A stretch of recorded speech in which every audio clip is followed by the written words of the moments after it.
Coach Floyd Mathews began his basketball career at his alma mater, St. Jude, winning the 2A state championship in 1984.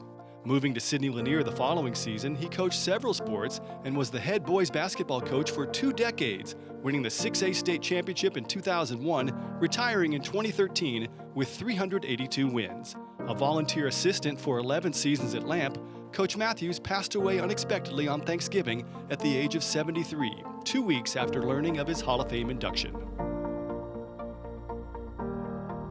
The best way I heard it said is that if winning is what you're in it for, you're gonna lose a lot. I think he always was more concerned with the journey, with the day-to-day grind, the discipline it takes to be successful, because he understood that success, winning, was just a result of those things. I think great coaches, I think they see things in that person that the person can't necessarily see. They see a path that sometimes the player can't see. He had a knack, I think, just for being able to communicate with people in ways that were favorable, that were admirable, and that made you want to go back and talk to them again. It didn't matter if they were the janitor or whether they were the president of the United States, that he would engage with them in ways that made them feel important, like they matter, and all of that was genuine and authentic. But my dad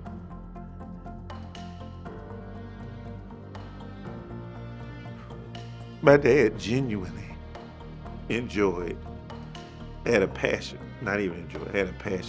for helping people become better versions of themselves, to do something, helping them do something that they said they couldn't do, they didn't think they could do. He's a really, really hard worker. I mean, really. He puts 110% into everything. He's like, you do it all the way, or you don't do it at all. And once you committed to it, you finish it. He followed all the rules. He did things the way they should be done. How it was asked, he did it that way. He has done a lot. He's been coaching for so long. He assistant coaching for football, head coach for basketball. He was coaching for helping with track, bus driver for all of the sports events. So impact-wise, and a role model, yeah.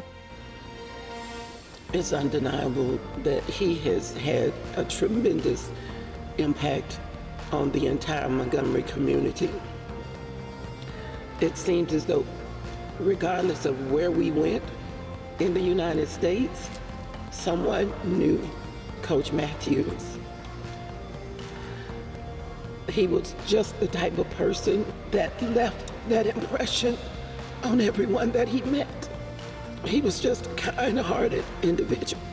He truly, truly was a very sweet and nice man.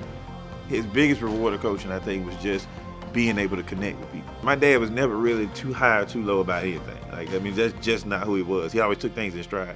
So when he found out that he was being, chosen to be a part of the Alabama High School Athletic Association Hall of Fame, he called me. It was a Friday morning. I have never heard my dad be as excited about anything. He was through the roof excited. He couldn't tell enough people, and I was so happy for him. So I'm gonna say this the best way I know how. My dad was a truly God-fearing man, and I really do believe that God is a rewarder of those that diligently serve him, and he had been. If there was one thing in my dad's life that I felt like he was waiting on, it was that. And if he were here today, he would thank you profusely. So I'm gonna do it on his behalf, and I cannot say thank you. But he was an awesome kid.